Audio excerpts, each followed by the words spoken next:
Hey everyone out there, it's Andy with Be Kind Homestead, and today's episode is for the birds. Moving along. The first thing you're going to want to consider is whether or not you're legally allowed to have the birds. Usually it means you need an agricultural zoning.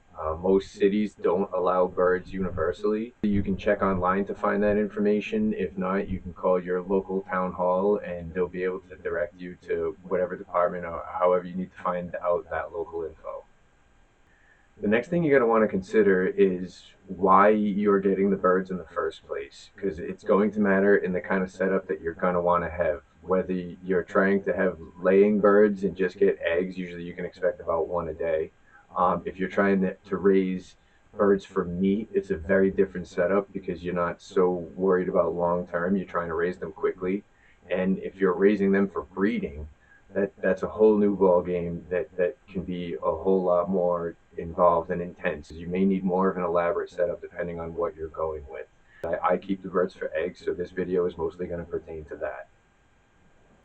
Another thing that you're going to want to consider beforehand is whether or not you want to have your birds free ranged or you want to keep them in a coop. Here I deal with everything from bears to raccoons, coyotes, foxes, hawks, owls. That we have just about everything. So I learned the hard way that I want to keep my birds cooped.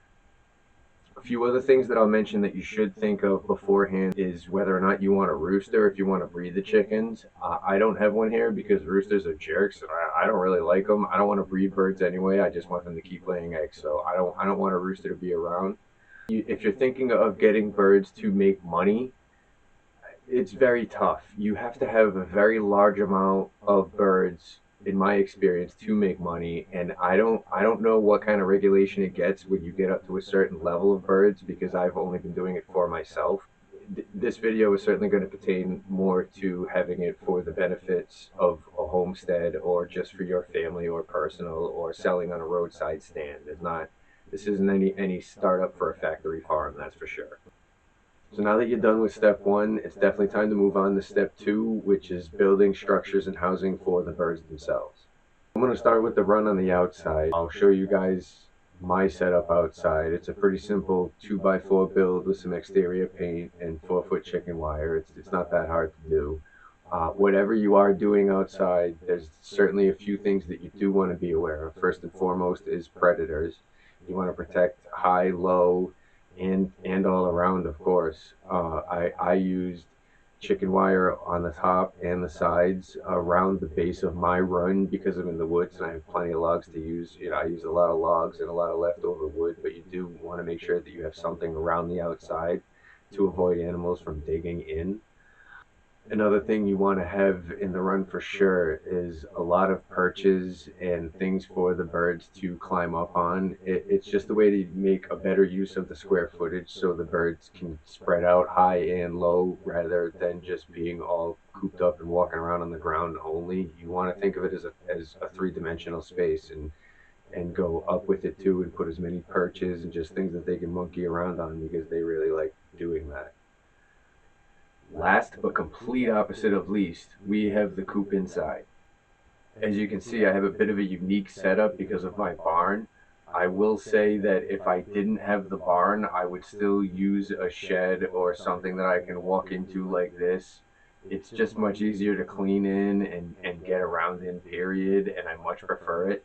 Of course, go with whatever you feel like, but I would certainly think about cleaning in the coldest months when you're getting your setup going. One thing that I absolutely learned the hard way the first year was that winter is something that you should plan for in the beginning. When you first get birds, usually when you get chicks, it's in spring, they're young, it's warmer out, so you're not really thinking about it. But that first winter can be really brutal. And I mean, as you can see, I'm cleaning and it's about 8 degrees outside while I'm doing this. And it's very easy. I'm going to be able to do it the whole time that I'm talking about all of this. As far as inside the coop itself, as you can see, we've added with regular straw. My setup is pretty empty and open. I have that because I've tried boxes and other things like that to try to get the birds to sit in and lay eggs. And a lot of the time they don't. They just climb on them and poop all over them, and it's just more to clean. I have the layer feed that you want to have in there for them all the time. You never want hungry birds. So that is hanging by the perch, as you can see there. And the reason for that is to prevent rodents from getting to it. Rodents will stay away from getting up that high and risking it. So that's why that's raised like that. The water that's on the right on a thermostat heater, I'm honestly not totally sure if the thermostat works. I think it just stays on all the time when it's plugged in, but it doesn't use much juice at all, so I'm okay. I have the perch going across the middle, and I made sure that that is long enough that all of my birds can comfortably get up there and rest if they want to.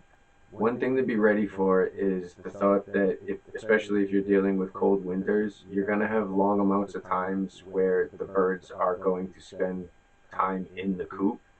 If they are too closely packed in, they will really start to fight with each other. They get cabin fever just like anything else. So if you're in a place that gets a lot of snow or a lot of inclement weather that you have to worry about the birds being inside, you want to make sure that they have room to perch up high, move around, and a lot of times, believe it or not, they like to sleep up there too. Some of the birds will tend to the eggs overnight, but the other birds will usually sleep up on a perch. So you want to make sure that you have something for them to perch on in the coop too. The last thing that I want to go over is the chores and regular maintenance of the coop and run and what the birds are going to need on a regular basis. Daily chores, believe it or not, are pretty simple for me with this setup. All I have to do is go in and check on the layer feed in the coop, make sure that that's good and filled up. I have my two fancy little rakes that I use to go and pick up the little piles of poop that they've left in there, usually more overnight than any other time. And the other thing that I have to do, and anybody's going to want to do in a run just to keep them happy, is throw them a little bit of scratch greens. Of course, it's freezing cold out right now, so my birds aren't coming out and being supportive of my video at all, but the wildlife will eat that, I suppose. It's not going to go to waste. It's okay. Of course, I have to check the water and make sure that they have enough of that as well. The chores that are a little more heavy duty with a bit of a gap in between are dependent on the weather and what's going on. But like I'm doing, I have to rake out the entire coop and change all of that straw. Usually I can tell when that needs to be done by how damp and compact it gets.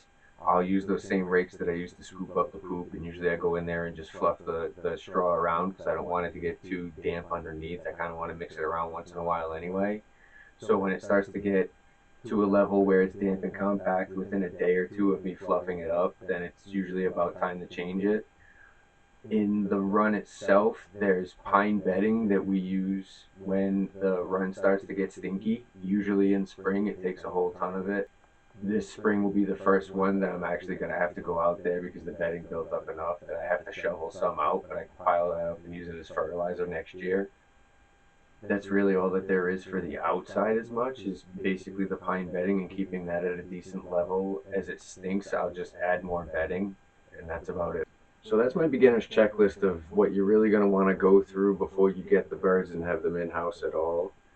If there's any questions or any comments, of course, I'm always here to help, and I have nothing better to do because I am stuck in this dungeon until spring anyway. So feel free, and as always, please be kind to each other.